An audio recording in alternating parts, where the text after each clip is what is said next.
des valeurs et des sénégalais, moi, comme je suis pour la valeur politique républicaine démocratique du Congo, l'école Congo démocratique n'a pas une beauté parce que vous allez la seule et l'unique occasion de faciliter la rencontre. Et Abisson a bien escapé de remettre en masse la républicaine démocratique du Congo. Dès lors, toujours que programme scolaire, programme académique de la République démocratique du Congo et comment non seulement falsifier, mais comment déformer suite à mauvaise gouvernance n'a pas rabattu du pouvoir depuis venir à AFDEL. Félix, c'est ça qui semblant, il y a qu'on revoir en mais Azaki incapable de faire la réforme dans le secteur Rwanda. Alors, les autres comme ça, diplômé en alphabète. Alors, à travers cette émission, étudiants, élèves, tous les parents, c'est précipité à faire dans les poste téléviseur, na bloc-notes à côté, stylo, na maboko pour noter. Tout ce que à travers l'émission, parce que, qu'on se le dise, histoire politique, par tous les moyens, pour être lobbyteur banako regretter te invité na biso comme on a honoré Mbanda Nzamoko Atumbo Azali ancien père et résistance plutôt patriotique à la République démocratique du Congo, ancien ministre de la Défense na République du Zaïre, les tout derniers conseillers spécial chargé à la sécurité, il y a maréchal, ancien ambassadeur, il y a République du Zaïre na Israël expert, il y a la question à Est de la République démocratique du Congo, un chercheur, un savant de Komoro Boye, député na compte ya MLC parti cher ya monsieur Jean-Pierre Bemba Gombo abengaka savant topé dictionnaire Jean Désiré Mbonzi wa Mbonzi na PCP Mbote na yebiki na oyo azali vraiment kolanda biso. Alors à travers émission oyo tokoluka ko comprendre gestion à Félix qui il est et puis vision na par rapport à la République démocratique du Congo. Mais c'est honoré Mbanda Nzambuka Tumba Mbote na yo isika ozwami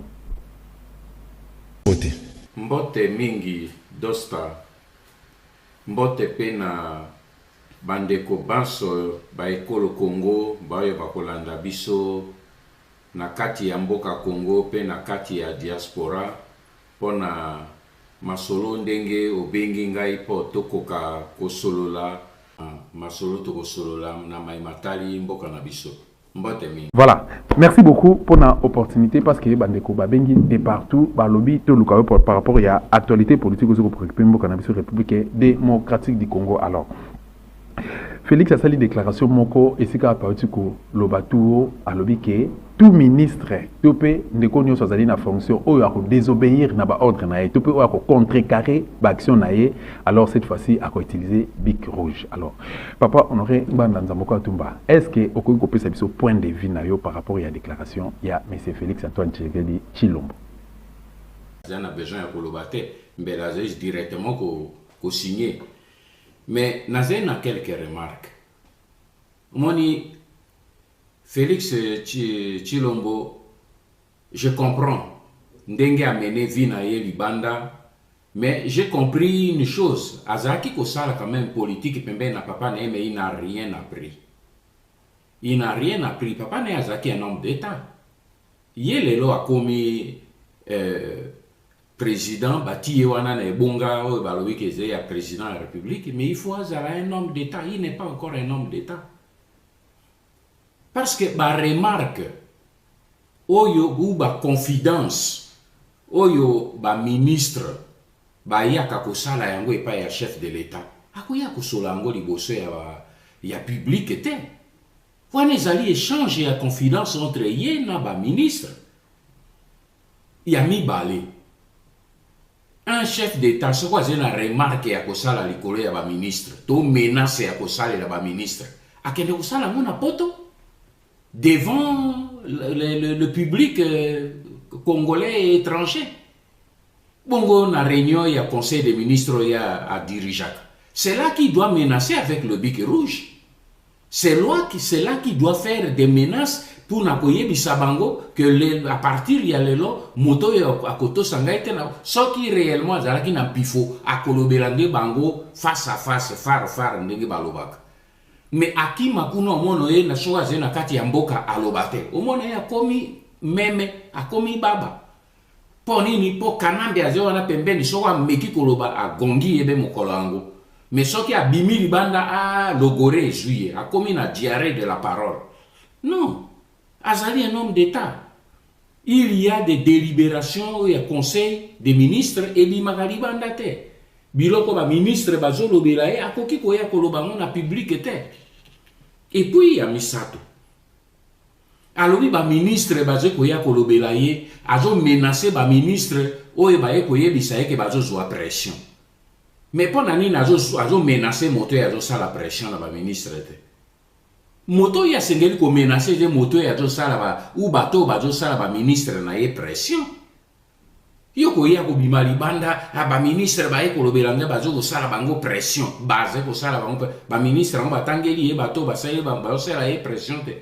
Alors ce qui a yebi bato ba sala pression pourquoi koya ko sala ka mangungu libanda soko ze mobali yebi samone obiko mekali susu ko toucher ba ministre na ngate mais leo tozo mono akende ba nini voyage ba ministre ba boy ko accompagner akende ba inauguration ba ministre ba boy ko accompagner ako kamata ordonnance ba ministre ba ze ko bloquer bongo ya ko sera ba tumake libanda pourquoi oh bique rouge s'il y avait des biques rouges mais nini encré ça kana kati mbiazo comment mbiazo zo ba décision il ne peut pas prendre une décision. Naïbisaka bino que Félix azali placé au pouvoir par les Rwandais. Bango batu ba placé yewana akoki ko critiquer bango publiquement te. Akoki komi attaquer na bango te po bango batu ba sali ye. Afandi likolo ya maboko na bango. Afandi likolo na nini branche ya afandi likolo nango ça s'appelle le Rwanda. Alors ce qui a scié yango akokweya bino bokoki ko sala nyoso bolingi ba fanatique na e bandeko na ngai baleki na ngai et bien boko zwa résultat mon côté bomonite botunaki ye voilà nini makambo ya kamera ya bino total to sala na bondeko mais bazo nyonga ye bazo boma batu na ye bazo beta batu na ye tozomono na bilili ndenge kamera je ko organiser ko beta ka batu na yo bakomeka komi interposer oya alingi ko ya ko bloquer système na ye alimwisi ye mais ye moko en public akoki ko attaquer ba Rwandais te parce que azali soki a meki mukolo wana directement à Sileri. Alors leki na ngai oyo nyonso azokoloba kwa na bique rouge encre rouge zena katite azeni eloko moko te. Il ne peut rien faire parce que ayebi banani batiye wana to bobo sana yango te. Ndana nzamboko atumba Félix Antoine Tshisekedi Tshilombo atiko sala point de presse moko isika par lobby qui alobi a géré au nom ya ancêtre ya République démocratique du Congo ancêtre nae au nom ya Dieu le créateur qui était ni mon côté la République démocratique du Congo et koki côté kama en plus likamba bal candidature à la République démocratique du Congo tant que lui il est le garant de la nation asa censé akobattre là ba frontière nyonso ya mboka na biso République démocratique du Congo et loko moko ekoko kisamate papa honoré nganda nzaboka tumba qu'en pensez-vous par rapport à la réaction à Félix? Félix a dit la parole te olobi à la pindai est-ce que Félix a abanga kanzambe bozo kama kamboya azoti a même nzambe wana te. Je ne dois le pouvoir à personne, je dois le pouvoir à Dieu, au peuple. Ajo loba yango pe asilisi. Pe ayebi ke elje loko ya yibi. Mais aze moto ya banga kanzambe te. Abanga ka pe aze pe na sens ya parole te. Baleki na ngai bo mi rappeler. Tango na yebi saki bino que Félix bazo kendo kutana na nani na batu ya Kanambe na Ibiza na Poto na nini. Boyoka kindenge awanga na kiti. Boyoka kandenge afinga kangaiti. Parce que comme il est mal éduqué, l'injure est facile dans sa bouche. Boyoka kandenge afinga ka. Donc moto yo bofandi ne boyoka ki emoko alobaki na bino nani na 2017. Alobi Kabila akotambola likolo na ebembe na biso pour atikala wana.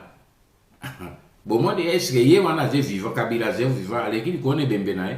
Moto akamati meme bembene akei na nini na Genève boka kiye ba mosusu balobi te lobaki yango ye alobi nini na koro to se na Genève awa boye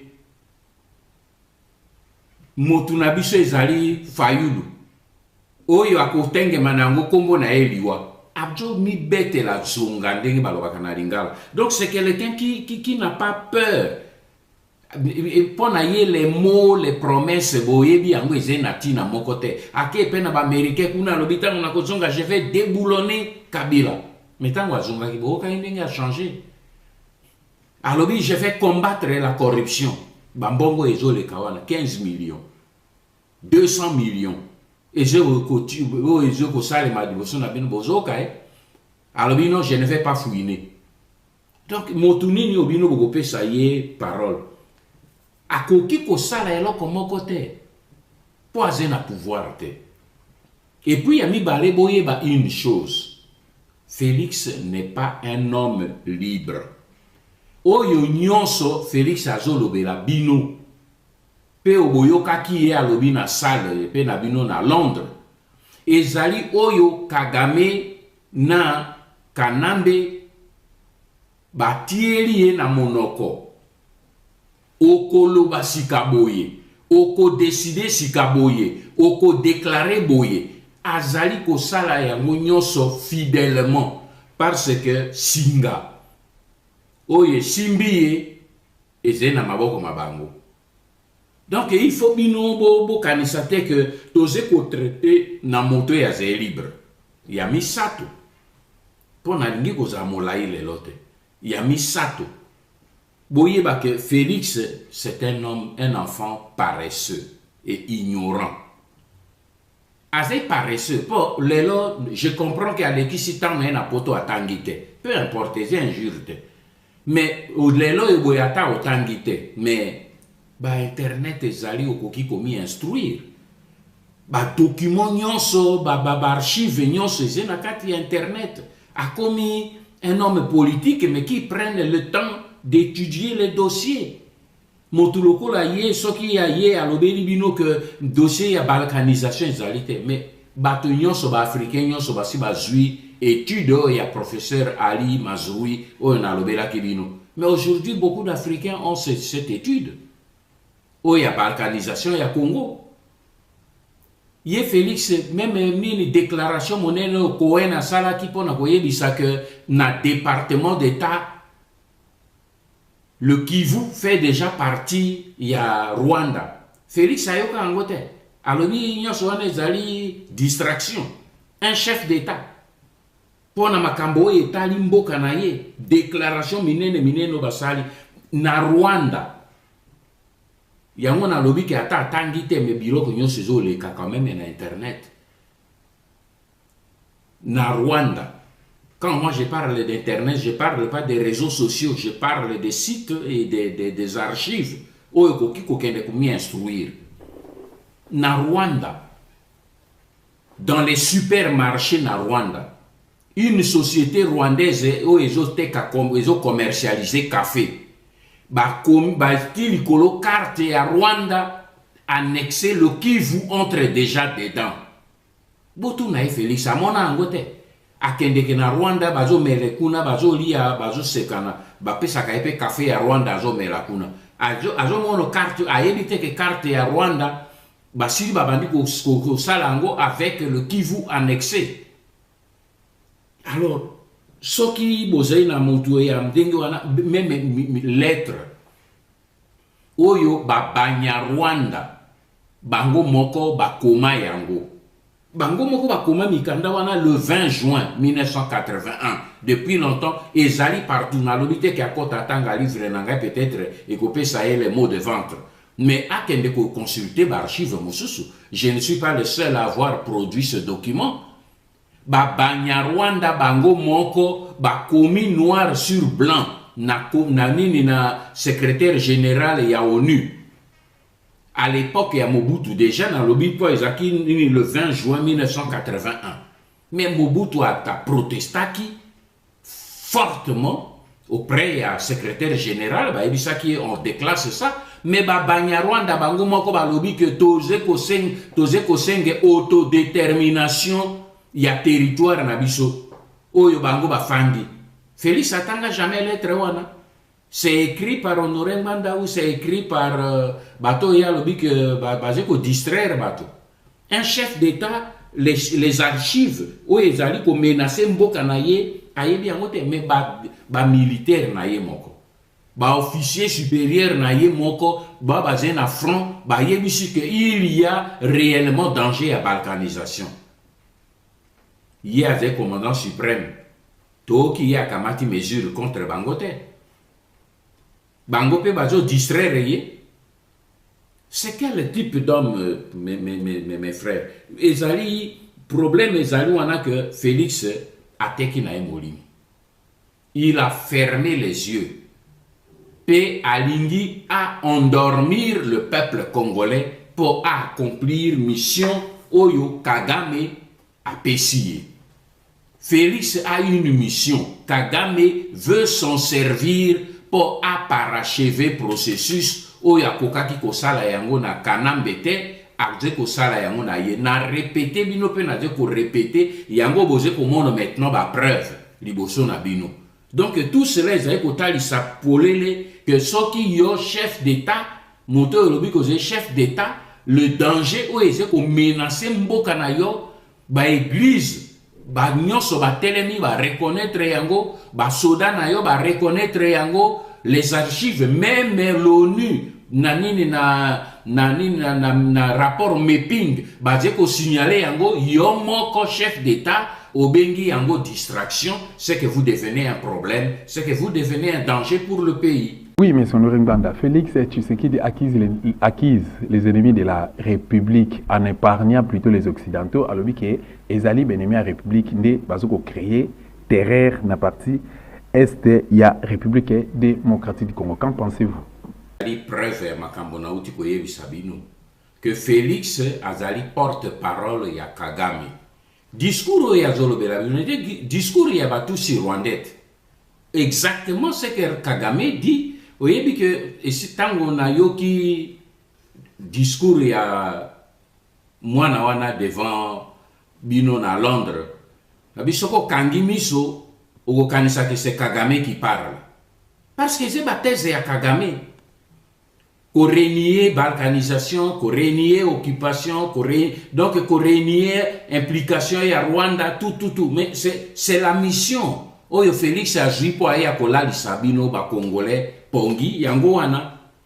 Ce qui a lobby que agression, ezali extérieure et agression les alliés intérieurs, cela veut dire que le Rwanda n'est pas impliqué. Message à l'Ingi Kopé, ça dans le monde entier, que le Rwanda n'est pas impliqué dans cette affaire qui se passe au Congo. Botika Rwanda, tranquille. Ça, c'est la défense du Rwanda. Et là, vous devez comprendre que Félix a juste ça là, Yangoana. Avec pour défendre le Rwanda. Alors, ce qui défend, c'est une cause des alliés externes, c'est ce qui est interne. Si la cause est interne, la responsabilité est intérieure. Et si la responsabilité est intérieure, c'est la responsabilité du gouvernement. Qui dit gouvernement dit Chilombo. Donc c'est sa responsabilité. Alors que l'ONU a reconnaître que Bapaya, Banda, ba terroriste, ba Banda, ba outi na Uganda, ba outi na Éthiopie, ba koti na Katiamboka. ONU, rapport à ONU. Et reconnaître yango, ba ONG, ba reconnaître yango, ba population locale, ba reconnaître yango, ba église catholique et église du Christ au Congo ou na Est, bango banso ba reconnaître yango, sauf le chef de l'État, a joué un rapport na pas yanan. Parce que même l'armée n'a pas reconnaître que l'agression est Zélibanda. Donc il y a un rapport à Lopé Sabino, a joué un pas yanan na Kigali. Voilà la réalité. Pour ceux qui au moins ont un rapport à l'intérieur du pays, mais les acquis autre chose. Qu'est-ce qu'il dit des 2 millions il y a des Congolais qui ont chassé Bango, Nabanda, Bango, Koto Zamba. Et chasser Bango, Bango, Congolais, ils ont chassé Bango. Mais tout le monde sait, sauf Félix Tshisekedi, que les 2 millions ont été chassés par l'armée rwandaise et remplacés par les populations en provenance du Rwanda. Le monde entier sait, sauf votre chef d'État. Mais c'est grave. Chef coutumier congolais, bomi bango et belé, remplacer bango na bami rwandais. Ou à cause interne. Ce n'est pas croyable. Occupation ya ba terre oyo boye salemi. ezali occupé par les Congolais ou par les étrangers. Donc omoni makambo na lobila kibino nabi Félix akoya kofungola bino miso. Nzambe asali ke mwana wana ya po miss nini ba kayo ezaki na miso mabino ekweya. Mission Félix azenango ezali misato. Mission na ya liboso ezali ko blanchir occupation. Mission na ya mibale ezali ko endormir le peuple congolais pour que mission ya misato a légaliser l'occupation et la balkanisation du Congo. Bobo sanate retenu 3 missions wana soki to stopper attenter lobby beaucoup mi rappeler que honoré nganda ebisaka kazena 3 missions yango ya accomplir yango. Nous devons stopper ce garçon. C'est notre fils, c'est notre frère, nous devons le stopper.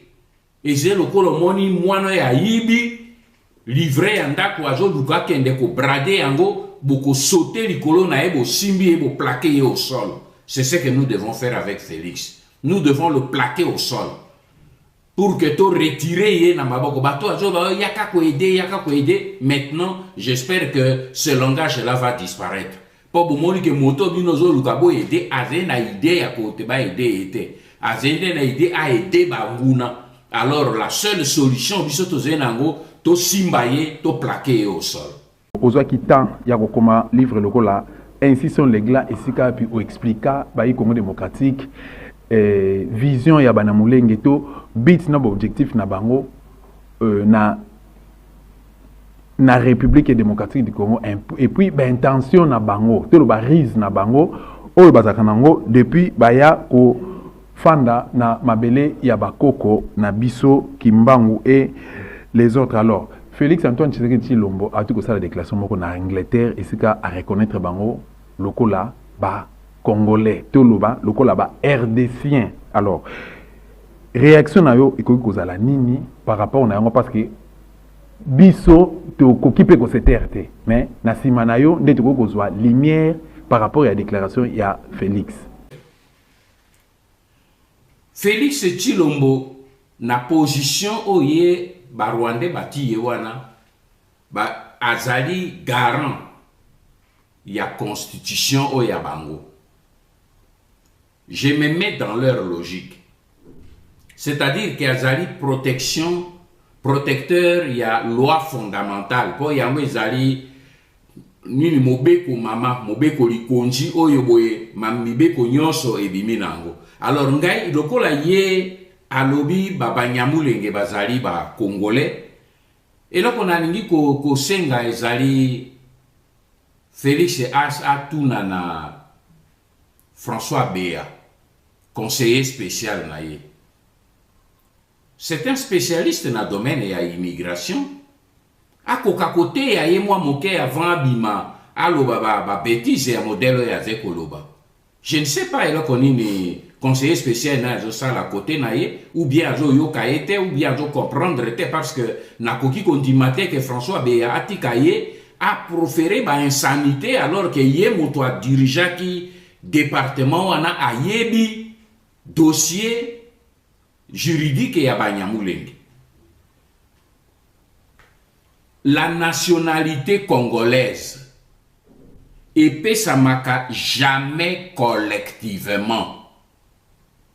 C'est selon la loi. Pour nga nazo bima ate yabi ate garant ya loi na lingina zongi saye selon la loi. La nationalité congolaise epesamaka jamais collectivement. Ça c'est un. Yami balé nationalité congolaise epesa makate selon la durée.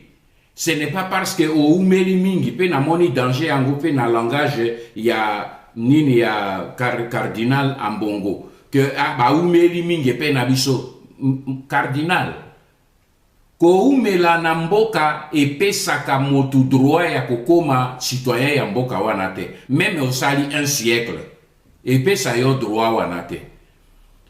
Na mibeko miabiso ya mnini na mboka na biso nationalité basenge ke yango individuellement. Alors nalingi total amoke dossier juridique ya ba Banyarwanda oyo ba mibengi lelo bozo benga bango ba Banyamulenge. Déjà en 1972, le directeur du cabinet, il y a président Mobutu, Barthélemy Bisengimana, a initié qui ordonnance oyo Mobutu a signé qui yango pour na kopesa ba Banyarwanda banso collectivement la nationalité congolaise. Et ça qui en 1972. Et soit dit en passant, on a bateau bakanisaka que Nazaka impliqué la de Chenyo Sombula wana, c'était ma dernière année à l'université. J'étais en dernière année à l'université. Barthélemy Bisengimana a pris l'ordonnance pour n'accoper sa bango nyonso nationalité zaïroise. Bande konanga to fungo la parenthèse moke. Soki elekoana Barthélemy Bisengimana a initié ordonnance pour appeler sa bande ko baye banso ba Banyarwanda nationalité zaïroise. Et lingi koloba que elekoana na 1972 et les Banyarwanda et les Zaïrois étaient tous d'accord que les Banyarwanda n'étaient pas Zaïrois. Sinon, Mbele Bango Baboya qui ordonnance à Bisengimana pour dire non, on n'a pas besoin de ça parce que nous on est déjà des Zaïrois depuis des siècles. Ils ne l'ont pas dit. Ils ont applaudi. Bah c'est Pelipo, bah Pesaki Bango, ni une nationalité, na 72. Mais le problème s'est soulevé, bah Zaïrois, bah soulevé, et parmi eux, c'était nous, dans les services, avec Mokolo en Pomboisen à Kinshasa Botunaye. Les lois Nazolo Bango, parce que tout ça qui va étude là-dessus. On a soulevé ça au niveau du comité central, au niveau du président de la République. Cette ordonnance est unique. Parce que on n'a pas le droit d'accorder la nationalité globale. Et puis, Ebimisa qui même Matata na Est. C'est comme cela que il y a eu après une autre loi qui a été prise en deux nini loi wana salemaki bazwaki yango na ordonnance loi 002 na année 81. Ordonnance wana et abolir l'ordonnance loi de 1972 parce qu'elle est unique dans ce sens qu'elle n'avait pas droit d'accorder la nationalité collectivement. Donc, bateau et mingi badje ko tambouisaka, ah non, nini Bisengimana na Mobutu basira qui ko accordé, mais ce sont les mêmes autorités qui ont fait marche arrière au niveau du comité central, il y a MPR, pour abolir ordonnance en 1972. Donc, on était revenu à la situation antérieure. Les Banyarwanda n'étaient pas des citoyens zaïrois. L'ordonnance loi numéro 81-002, il y a 29 juin, où il y a abolir ordonnance et Bisengimana. Toye komona que na San City et sika ba congolais ba kendeki ba rwandais ba bengisaki ba congolais na soi-disant dialogue inter-congolais ba rwandais ba imposer la révision ya ordonnance loi ya numéro 81-002 oyo et relégat qui ordonnance ya Bisengimana bino il faut ba zonge la ba réhabiliter ordonnance ya Bisengimana ba rwandais ba imposer ki amona ba congolais na San City ba lobi il faut parlement assemblée nationale yo ya ba congolais et ba revoir nini wana. C'est pour vous montrer que biloko wana nyoso tout ce sont les rwandais qui dirigent ça. Mais heureusement pour nous et malheureusement pour eux, tire les lots. Bo vérifier na archive na bino sokonga na mikosi po bobinga za libanda il n'y a pas eu une autre décision au niveau politique ou judiciaire pour la réhabiliter ordonnance et Abisengimana. Ce qui veut dire que Félix Tshilombo, qui est chef de l'État, garant des lois de la République démocratique du Congo, doit savoir qu'il n'y a pas une loi ou une procédure qui octroie aujourd'hui la nationalité congolaise au Banyarwanda. Ou ba fameux Banyamulenge na yo ya lingi bango mingi. C'est ça la réalité. Donc le chef d'État a lingi koye kolate o nazoloba soki ezali vrete, je mets au défi conseiller spécial BA qui a dirigé les immigrations. Donc domaine il y a octroi et nationalité. Aye Bisangai a publiquement que ce que vous avez dit là est faux. C'est son conseiller spécial, il devait lui donner ce dossier. Porte Aya pour raconter ba ineptie devant ba Congolais et devant ba étrangers.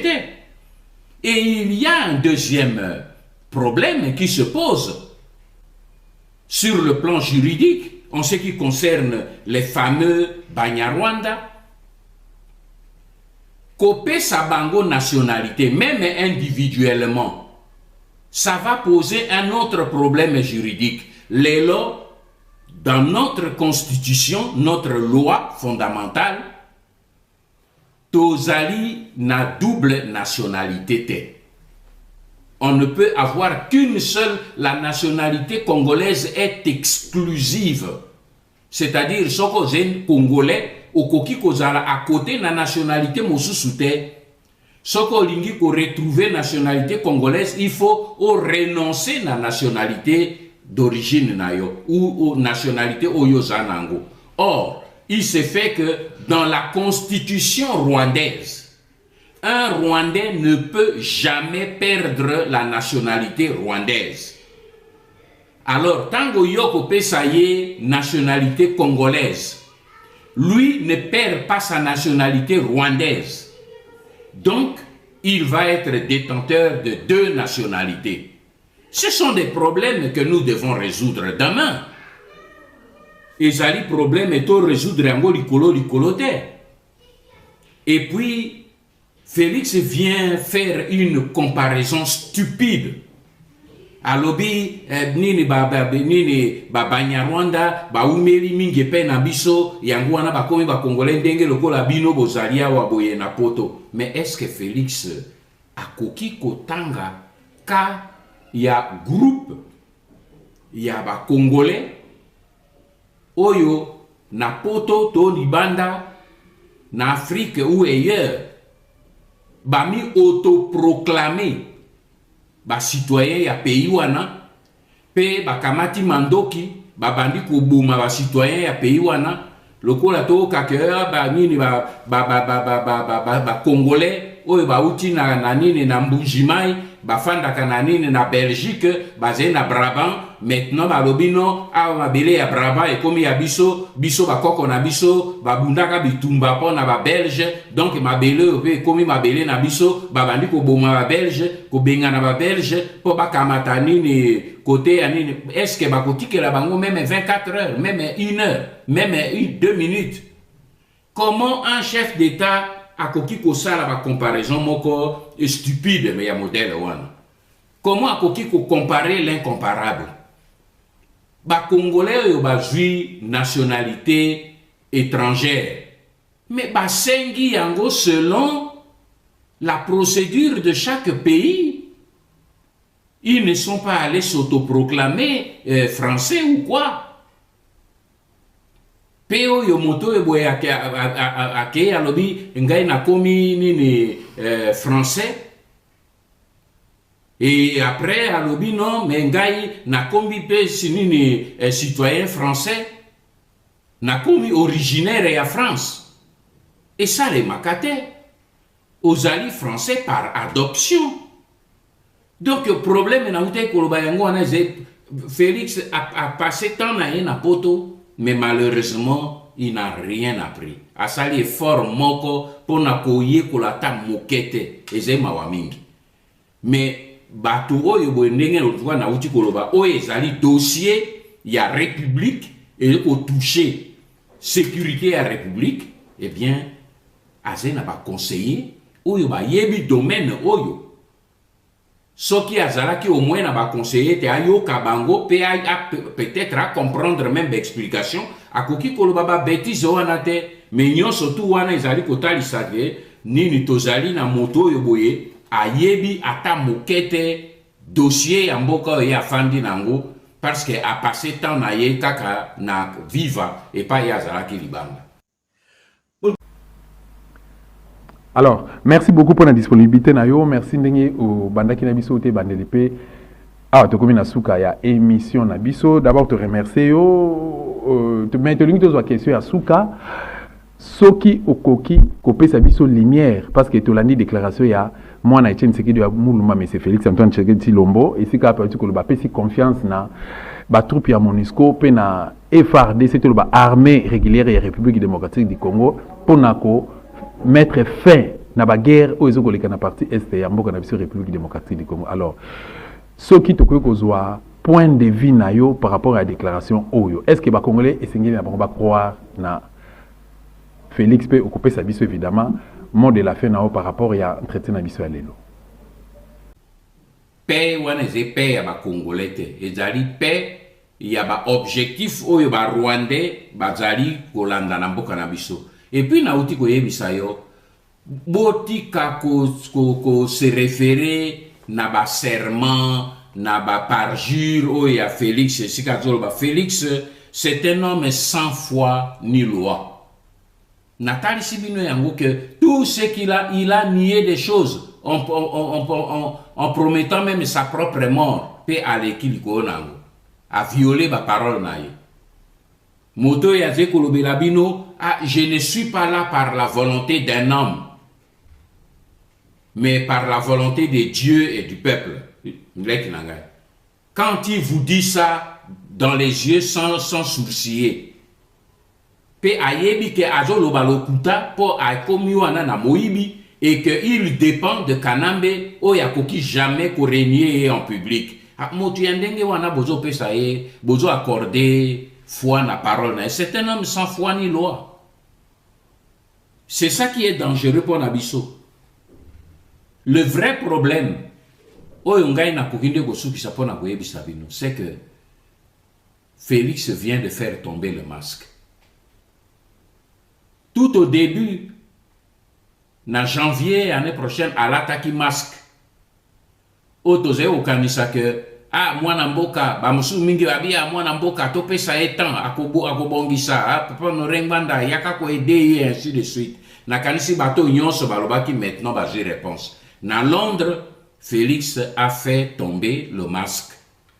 Maintenant atali sibiso polele que a endossé clairement et lambana ye ya combattant ya Rwanda pour lutter pour défendre intérêt ya Kagame, pour défendre projet ya Kagame, ya occupation ya Congo, ya pillage ya Congo, ya balkanisation ya Congo. Yango no moni aye ko nié manso oyo ezali kotere misabino bana Congo pona combat.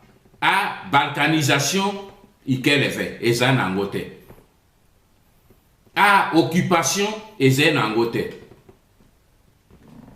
A nini danger ya annexion ya mboka eza nangote. Bana Congo bola la pongi ngai na kobongisa makambo maso alors que aye sika pona koyebisa bimbe baba Nyamulenge baze bandeko na bino ils sont là depuis des siècles alors que na sengi bato nga na sengi bango na sengeki yango na baruberwa na banyarugabo na lobaki babimiselanga et alors maintenant na rejoindre Félix Tshisekedi na archive na nyonso ya présidence babimisela biso ba congolais un document officiel avec le nom Banyamulenge avant 1972. Félix a bimisé la biso document, bazali bandeko na biso depuis des générations. Ok. Mais a bimisé la Congolais, voilà le document de l'État. Un document officiel où le nom Banyamulenge est là. Namoni même ba Congolais belé ba kei ndenge na sengaki na tervuren ba kei na ba musée na ba librairie ya Belgique ba kei ko retrouver ko ressortir liste complète ya ba belge o ba salaki ya ba ethnie nyonso ya Congo. Bango musuba ebele ba komelinga papa honoré, vous avez raison, nulle part le nom Banyamulenge existe. Nabi mes enfants, vous remontez na 1960. Bo tourne langai bango ba pesa na bo monter na bango ti même 72. Soki bazei na nini na kombo Banyamulenge na pesi kombo ya Congo ya Mwanya Rwanda oyo a inventaki le nom Banyamulenge. Félix soki azei na ba service. Ce qui a un intérêt en boka mbele a ordonné banquette pour dire eloko oyo boye nini kulutu na biso tata na biso alobi wana bino ba service mekana no ko vérifier est-ce que c'est ya solo ou pas, est-ce que a tout niango, parce que je les mets au défi ya zena ba service ba prouver le contraire que c'est que mbanda ze ko yebisa pona mboka ezai lokuta akobima kaka ha bandoki ya mboka abatu abanda yango kala azeko sala nini négociation en cours avec Kabila dès que soki na lobby mobutiste wana bazeko luka ko distraire après et ekobima et il est arrivé ne siko batia ka mosapite oya lobby kuna zakino ko négocier bonga naye mais oyo boye eze problème ya mabele na biso nga kotika ete pe congolais moka kotika ete Azal de Konabiso, nous devons le ceinturer, le plaquer au sol. Togo tika ya kende libosote. Parce qu'Azal liberté. Car Nini Bozo Mono Félix n'est pas libre. Azal ko menacé ba ministre. Ba ministre bazo sala bango pression mais motu oya zo sala e pression zena kingakati. Pourquoi ko menacé était? Parce qu'il ne peut pas. Motu oyo azali na se ya makolo na ye azali ko bloquer misala nyonso oyo aze kosala soki amoni moto oyo boye ke abandi ko passer par dessus pour que nini aye baba makambo ba éliminer ye azomona te mais kokomela ye moko yakanisi ke bazo éliminer kaka tout autour mais lobi e kokomela ye nazo souhaiter te mais aye ba ke soki atikali be kiboba lobi e kokomela ye. Parce que ba Rwandais ba ye ba zena pitié soki ba yoki ba ndeko na bango moko ba Rwandais o bazali na nini na Kigali ba bomi ba utu ba bomi même ba tutsi mosusu pona ko atteindre objectif na bango ba ko ya ndeko yoki la biso ba congolais mawa yangwana na lobi ba ndeko na nga ya ba congolais oyo bazala ki pe bazela fanatique ya Félix na yoki dans la salle. Et bere batelemela qui est déjà. A tête on dit makambo ya nini ya kamerete. A tête on dit makambo ya Banyamulenge. Ça montre que au-delà il y a qui fanatisme. Vous êtes d'abord des Congolais. Mes frères du Kassai, bozali d'abord ba Congolais. Ma bele ya bino ma bele nangai. Ma bele nangai ma bele na bino. Nous sommes Congolais unis par le sang. Lien nabiso ya Congolais c'est le lien du sang comme tozo yemba on a hymne national nabiso tozali unis par le sang et par le sort. Donc il faut lelo yoboye total un individu Félix T. On ne peut rien attendre de lui. Total le pays, le territoire, la nation congolaise. To lutter pour Nayango. C'est le moment où binomoko vous comprendre que Toti Kana no ba combat politique parce qu'il ne s'agit pas du politique, mais Tomi réunir ensemble pour to tele mabo motu moko pour to tele mela ba paya ba koti na mboka. To kolonga bango kaka soki biso peuple to telemi armé c'est-à-dire ba soda na biso ya ba congolais bazé na kati ya armée bazali ebele ba telemi pe bazé na nguya ebele ba bami ko telema ba policier ba telemi ba qui a service de sécurité ba telemi ya demiap ba telemi pe biso banso to kende po to sikola mboka na biso. Voilà mon souhait que mbula oyo to koma na dynamique wana et je suis convaincu les événements vont nous amener dans cette dynamique. Que Dieu vous bénisse.